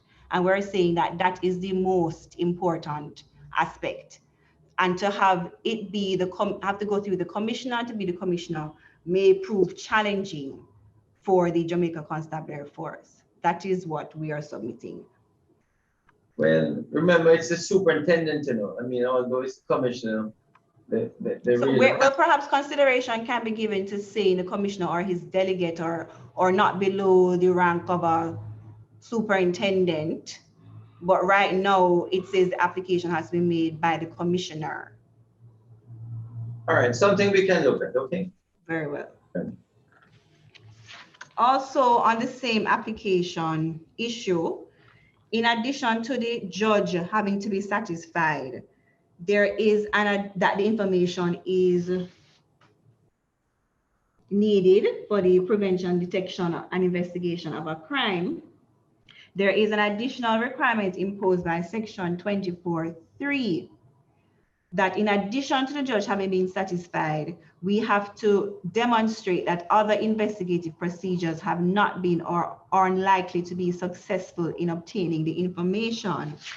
And we are submitting that this can prove very burdensome to the police to establish, because now we will be under an additional requirement to first try other investigative procedures to obtain the information and then demonstrate to the court that those have failed, or to identify these investigative procedures but demonstrate that they're unlikely to proceed. And again, we took guidance from the other pieces of legislation that provide for investigative orders and applications to be made. I know that there is no such additional requirement. And Only additional, yes, Chairman. This emphasizes the point. In other legislation, investigation and prosecution of crime are the main focus. With the NERA, it is not the main focus. You see, in other words, we are selling it to the public at large. It's a voluntary system. We cannot sell it to the public at large with this hanging over our head. That, I mean, this will be a primary tool for the investigation and prosecution of crime. In other words, we wanted to focus is proper identification. A person can use this NERA, the NIN, the card for proper identification. Whereas in all the other legislation, as you're pointing out, you're right. The primary focus is the investigation, prosecution, and conviction of persons. So this NERA, the main focus, nature is for the identification. So to the extent that identification information and any other features, biometric features that we have should be revealed, it should be not something easily accessible by the police. It just, by the way, in the event that all their efforts have failed and they want to get, they fail, and that's the point that is being made. Okay? Yeah. Consideration could be for that additional requirement. Maybe consideration could be given for that additional requirement to be in relation to the biometric information as opposed to any of the identity information. Right. So you know, Ms. White, even when they look at interception of communications act, right, that is a requirement. Right, as the CPC is pointing out. So in other words, and this act, I think you will appreciate, is probably even more private than interception of communication act.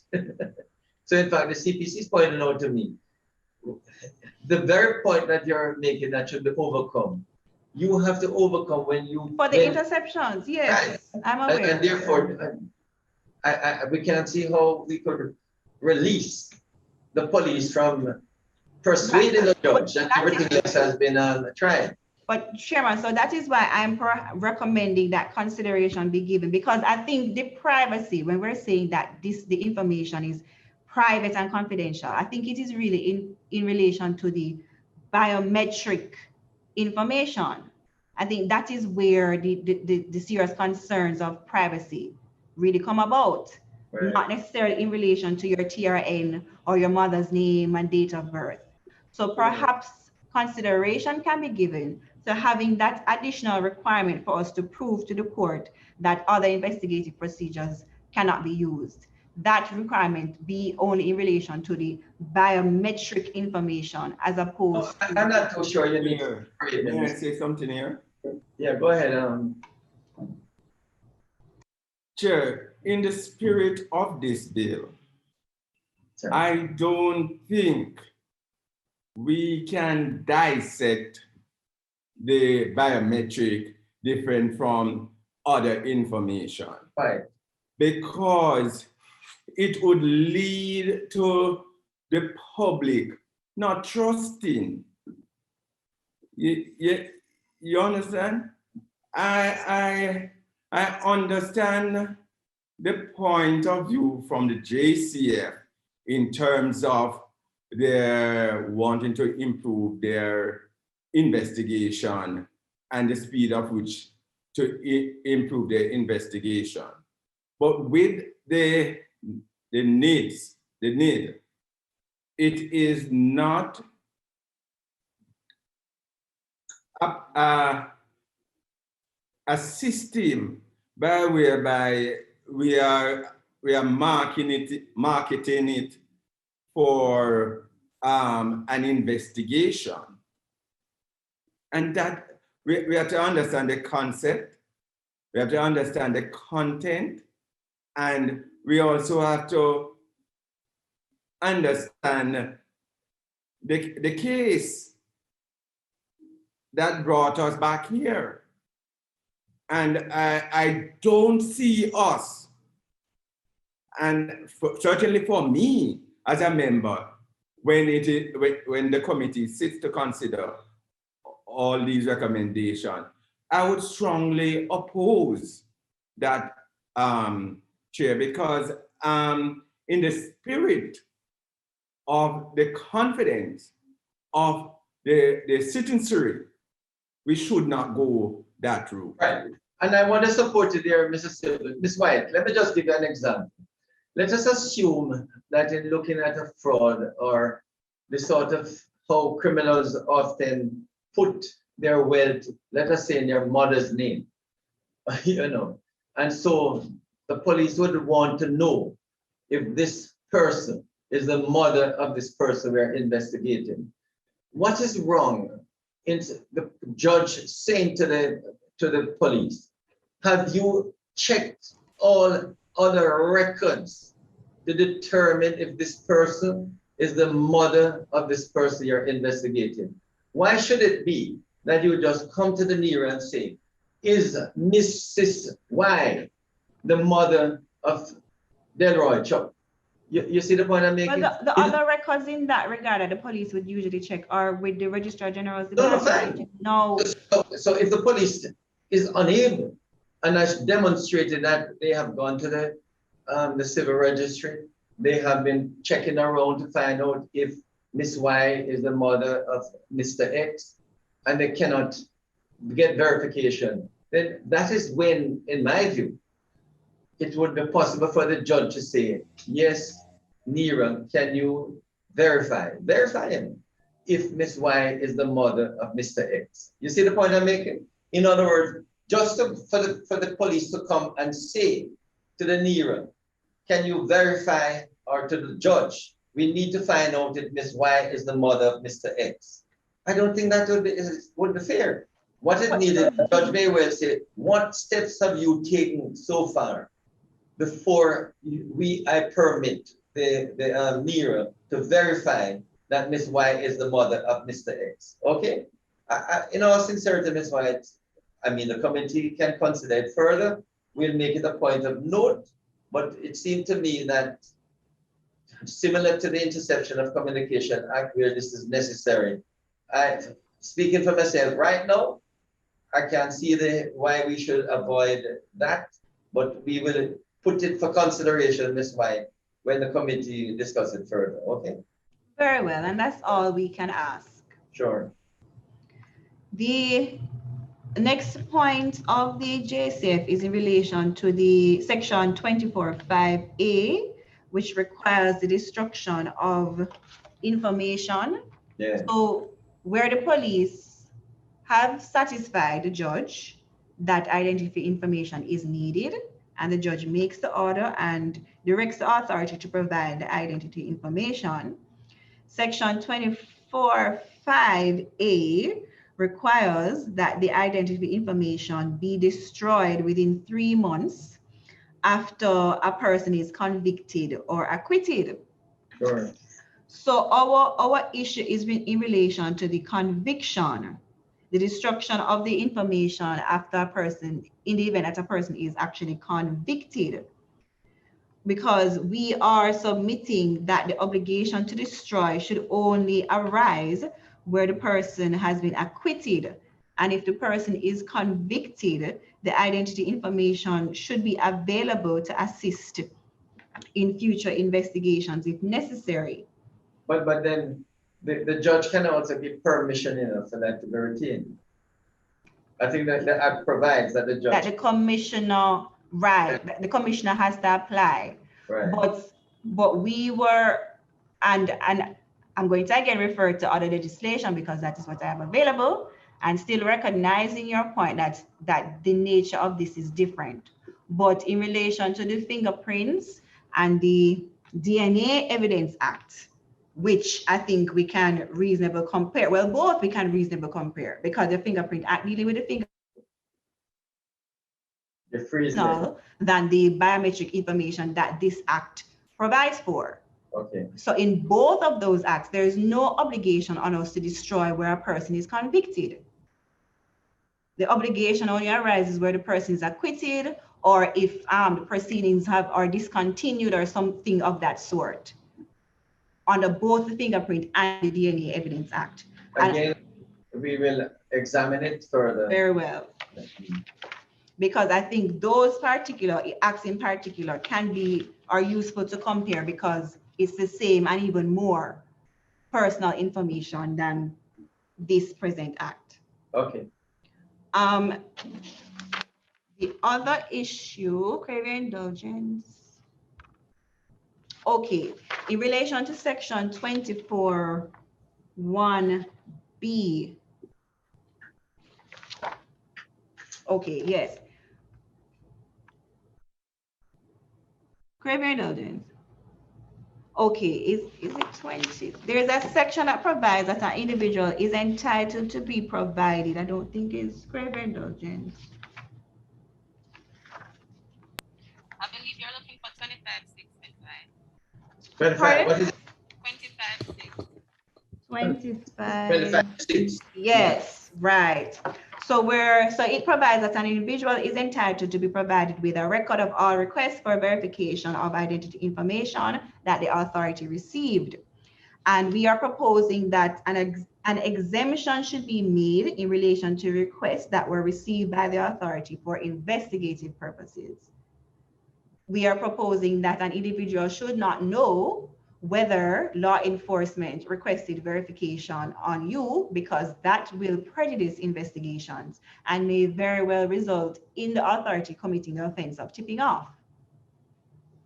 So we're asking for consideration to be made to provide for an exemption in relation to where verification information was requested for investigative purposes. Okay. I think the NID Secretariat has a response to that. When you're finished, we'll let them respond. Okay? Very well. The other item is that I'm now at item 20 of my submissions, and that is in relation to section 26(5)(b). That again is a drafting issue, which we have discussed, similar drafting issue that we have discussed before. In relation to section 29(1). Okay, this was a recommendation in relation to the search warrant that can be obtained. So it provides that a JP can issue a search warrant to search any premises. So we thought that it would be helpful if the term premises is defined and that it be ascribed, that a wide definition be ascribed so that it can include any place or conveyance to widen the locations at which the search can be conducted. Okay, I think the NIDS team has a recommendation for that. Very well. When they respond, they will indicate. Very well. Also on the search warrant, section 29(2)(d) provides that the warrant must describe the items that can be seized and specifically state if cash can be seized. Now, and particularly in relation to cash, now cash and warrants for seizure of cash are already dealt with under the Proceeds of Crime Act. Yeah. And generally we find that this requirement for the warrant to specifically state what items should be seized may prove problematic because it will be difficult to know what items will be found once a search is being conducted. And items that were not contemplated at the time of the application before the JP may very well be present and may very well afford critical evidence. So if it is that we get the search warrant and the search warrant only allows us to seize a TV, and when we go in, we realize that there's a laptop there that is also relevant. All right. The fact that yes, sir. Last time, Jamaica to respond to that. It may be that a committee could look at it, but the NIDS team has a response to that. Very well. Should I continue with the submissions and then the NIDS team responds after? Okay. Yes. So, okay, also in relation to section 29(3)(b), we are requesting some clarity on that. Now that section says that nothing in this section or in a warrant issued under this section shall be construed as authorizing the seizure of anything that contains identity information if such seizure may be reasonably expected to have a negative impact on any aspect of Jamaica's information communication technology infrastructure. So I'm not certain what exactly is being meant, and I think more clarity is needed to get across the intention of what that section is trying to prevent. What exactly are you saying should not be seized? Okay. In relation to section 29.5, now this section provides for a constable to release an item that was seized under a search warrant to the person from whom the item was seized, or a person who is lawfully entitled to the item. This section, however, requires that the constable first obtain the approval of a judge of the parish court before releasing the item. And we are submitting that this section is not necessary. It is not necessary for a police to first obtain approval from a judge to release the item. The common law imposes a duty on police where an item is seized and is no longer necessary for the investigation, that we have a duty to return the item. So to impose the obligation that we must first file the application before the court, go before a court and get approval is burdensome, and we are submitting that it is not necessary and should be removed. All right, so look at them. Finally, right, section 30 prohibits a person that is involved in the administration of the act. Okay, this is the confidentiality section you were alluding to previously, Chairman. So it prohibits a person involved in the administration of the act from disclosing information received under the act, except as provided under the act or as necessary for the due administration of the act. But we're submitting that there may, however, be other legislation which mandates disclosure of the information in certain circumstances. So we're recommending that the words "or under any other law" be inserted at the end of the section. It's something to look at. Yes, and those are our submissions. Thanks, Ms. White. Very comprehensive, and thanks again for the time you spent examining the bill. We'll have a response from the NIDS, but I am sure that the NIDS team will be in touch with you even hereafter in terms of some of these matters. But proceed, Kamiko. Very well, Chairman, thank you. As it relates to the definition of the word function in section 911, that was actually agreed in an earlier submission. I believe MNS indicated that, and that was taken on by the committee as being worthy of consideration. As it relates to, right, 9.8 and 9.9, right, you had indicated that you wished 9.12 to be amended to include a reference to offenses under subsection 8. And we had indicated in our written submission that it's recommended that consideration be given by the committee to this. However, having spoken to the draftsperson, she indicated that in one instance, the subsection specifically speaks to program and data. In the other instance, there is nothing that is detailed, and consequently, that isn't necessary there. As it relates to the offense, I think we had spoken to that already. My apologies. Okay. Right, as it relates to the section creating the offense of willfully taking possession, inserting the word uses, we had indicated that to some extent, the offense may already be created under the under clause 17.2. However, we pointed to the counterfeit documents falling within the purview of the Forgery Act. Given the nature of the Forgery Act, however, it may be appropriate for the committee to consider the treatment of that offense, but we still refer to the CPC to see whether or not she has any thoughts on that matter. Well, it's not, I don't think it's possible to extend the offense there because Section 10 is dealing exclusively with the identification database and not with the civil registration database. So it would be a matter of whether it's covered separately, but as you had indicated, it is already covered under the provisions of registration, birth and death. Okay. As it relates to section 24(1)B, right, so which was really supposed to be 25(6), my apologies, right? So you had indicated here that you believe if we provided an individual with a record of all requests for verification of identity information, we would be tipping off the individual under the Proceeds of Crime Act. However, just to indicate that the disclosure regime should actually be differentiated from the request for verification services. The disclosure regime provides a specific instance where in the data protection regime, disclosure is still allowed. The only instance actually where disclosure of identity information is still allowed for prevention, investigation, and detection of crime.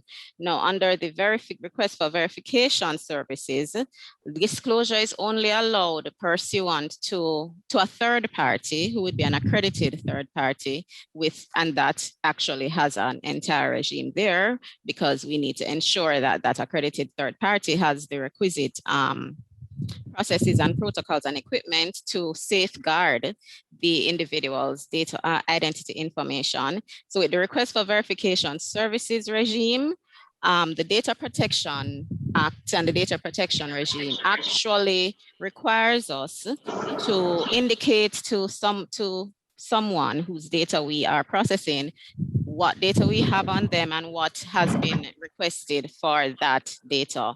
And yeah, so with regard to that, that is a different regime entirely, and that would not be applicable in this instance. Your comment would not be applicable in that instance. As it relates to the widening of the word premises, we had indicated that the suggestion was previously made by MNS, and we had responded to indicate that consideration may be given by the committee to modify the section to refer to property. I did again consult with the CPC on this matter, and she indicated that the ordinary meaning of premises means a house or building with its ground and appurtenances. So it really should be, we are still referring to the committee as to how a conveyance would be treated. Bearing in mind, as the CPC says, the existing wording does include an item which can be seized, which is at the location at the particular premises that is being spoken to. As it relates to, you had indicated also a request for the removal of the requirement to indicate the items that would be seized, but we believe that the clause is adequately worded. It actually speaks to the type of items, and we believe reasonably that for this particular regime, which is dealing with the identity information of someone, that we need to be careful to balance the right to privacy with the state's role of crime fighting. And as has been repeated several times, and unfortunately I'll do so again, this is not a crime fighting bill. This bill is to ensure by the use of databases in both the civil and the identification realm, so there are different databases, to ensure that the identity of an individual is legally recognized and protected as well. So we have the responsibility to protect that person's identity. And accordingly, we understand the crime fighting stance, but the main thrust of this legislation is to simply recognize the identity of someone and not to overwhelmingly assist with the fight for crime. And accordingly, we believe that it should be reasonable to demand that the type of items be included in the search warrant and not, and we believe that it can be widely inserted so that the constable should be able to collect whatever it is that may be seen to be pertinent to that matter. As it relates to the requirement for a constable to release an item pursuant to the approval of a judge, I'm going to ask that the CPC take that one, because I believe she will be able to, through you, Chair, that the CPC takes that one, because I believe she'll be able to explain it much better than I would. And as it relates to clause 30, you are saying that this section prohibits a person involved in the administration of the act from disclosing information. And there may, however, be other legislation mandating disclosure of the information. Yes, and that was already accounted for in section 20, clause 24 of the bill at, pardon me, at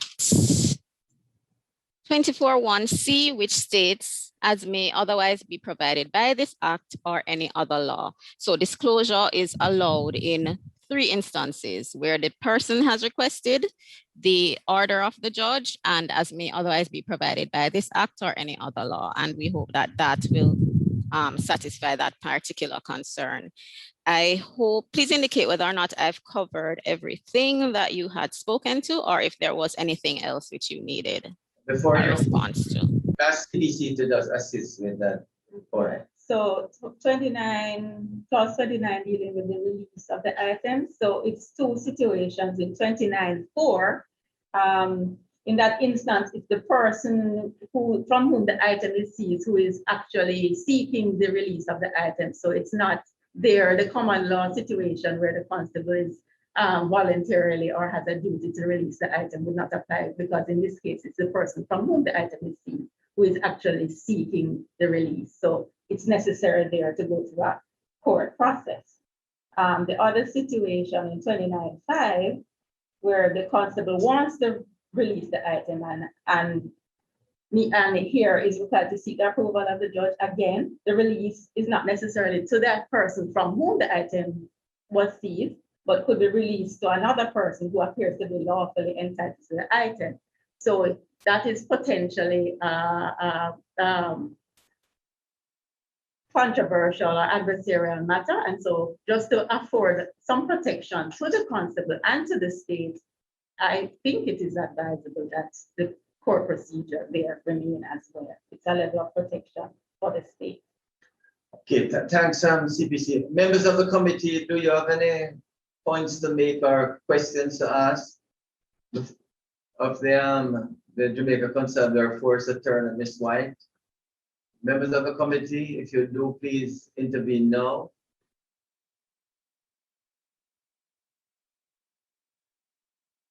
No comments? All right, Ms. White. May I just say, Ms. White, that the lead secretariat has done a fairly comprehensive response, Ms. White, to your contribution. We're going to ask them to send it to you. And Ms. White, I know you will be keeping in touch with the NIB Secretariat and also follow the bill. So if there are any other points. Yes, Mr. Chairman, just quickly, I just wanted clarity in relation to section 25(6)(b). That is the requirement. So I'm not understanding how 25(6)(b). That is where the authority must advise a person whether they have received requests for verification from any third party. Right. So recall this act, this bill also has, we are bound, even without the Data Protection Act being enforced, we are still bound within a general data protection regime, which I believe was clearly outlined in the judgment, the Constitutional Court judgment. The right to privacy was emphasized repeatedly within the data protection regime. And as a result of that, the data that is collected as identity information, or indeed any data, because it will become much wider, is required. The person still owns that data. And so whatever is done with it, however it is processed, which means from collection to storage to use at any particular point in time, we are required to indicate to the individual what exactly took place with that data. And again, though, recall I had indicated there's a difference between, under this bill, there's a difference between the verification process and the disclosure process. Now, the disclosure process is a much more intrusive process, right? And accordingly, this was specifically carved out solely for the police investigation and at a high level. That's why we specified the commissioner and no one else, because it is such a sensitive matter. So it was carved out at that particular level. I'm sorry, carved out under that particular regime. So within the, and that's the only person that can receive that information without the express consent of the enrolled individual, unless it is required under some other law or act, which again would be a carve out from the data protection regime. Verification services, though, is a different matter. That's something which is much less intrusive. And at no point are we supposed to, in verification, disclose identity information of a particular nature. And under verification services, we are required to only disclose, apart from to the enrolled individual, to any accredited third party with the consent of the enrolled individual. So that particular scheme is clearly solely around consent. There is no carve out there. And all that would be done there is either authenticating the person's identity information or verifying the person's identity information. And an accredited third party, note we indicated accredited third party because apart from the individual, we cannot disclose, or the intent is not to be, is to only be able to disclose to an entity or to, well, to an entity. It could be a sole trader as well, where the person has satisfied the high level requirements to show that they are themselves able to treat with the identity information in the secret and confidential manner that it needs to be treated, because under section clause 30, anyone to whom information has been given is also required to treat with that information secretly and confidentially under the act, and accordingly and accordingly an offense is also created for that individual. I hope it's a bit clearer. So it's two different regimes. I know it's two different regimes. Let me just get some okay clarity. So as a crime fighting entity, wait, hold on one would is it that the police can only ask for verification, not disclosure, verification from the authority if the police is an accredited third party? Yes, that is the intent. Okay, and accredited third party is defined. The accredited third party is not defined currently, but what has been done is that provision has been made for regulations, which would implicitly indicate that. However, who is an accredited third party? Right, and there have been several submissions with regard to who is an accredited third party, and the committee has indeed agreed that they will be revisiting that particular aspect of the bill as they go along to provide. So if it is that the police under regulations is an accredited third party. No, it wouldn't be under regulations. You would have to specifically become an accredited third party by meeting the standards stated in the regulation. Very well. So if it is that the police become an accredited third party because we meet the standards and we ask for verification on Alicia White, right? As part of an investigation, we're asking for that verification. The act allows the authority to verify. So with section 25(6)(b), no, the act does not allow us to verify without the authority of the enrolled individual. So it may behoove the police to utilize the specifically carved out disclosure provision, which allows you to obtain that information ex parte. So the accredited third party can only get the verification if the individual consents. Right. Okay, understood now. Okay, thanks to Kamika. May I just urge, may I just indicate that we have to terminate now because we have another Zoom meeting of the Joint Select Committee on Sexual Harassment. But please, Ms. White, if there are other concerns, I'm sure you can discuss it with Kamika or with the CPC. And when we come to examine it clause by clause, the committee, we can take up any additional points. But Ms. White, I would like to thank you very much. I mean, for the comprehensive assessment you have engaged in the bill itself. Some of the points you've raised will be taken into consideration by the committee. So thanks to the Jamaica Constabulary Force, through you, Ms. White, for the points you've raised. As I say, many of them will be reconsidered and considered by the committee at a later stage. So Mr. Edmundo Jennings, we didn't get him, but we will investigate whether he's prepared to come on next week. Next week, we're likely to start at 11 o'clock because the Joint Select Committee on Sexual Harassment also have another meeting next Wednesday at 2 o'clock. And on the 31st, all things being equal, we'll return to the 2 o'clock meeting, at which point we hope that most of the presentations will be completed before a final matrix is provided by the NIDS team and the Parliamentary Secretariat for the consideration of the committee. So members of the committee, I would like for a motion for adjournment and also to thank everyone for participating this afternoon and really wish you all a pleasant afternoon. I so move. Thanks, Mr. Simmons. I so second. Thank you very much, Ms. Minister Smith. Thanks everyone for a very profitable afternoon. Good. Thanks again, everyone.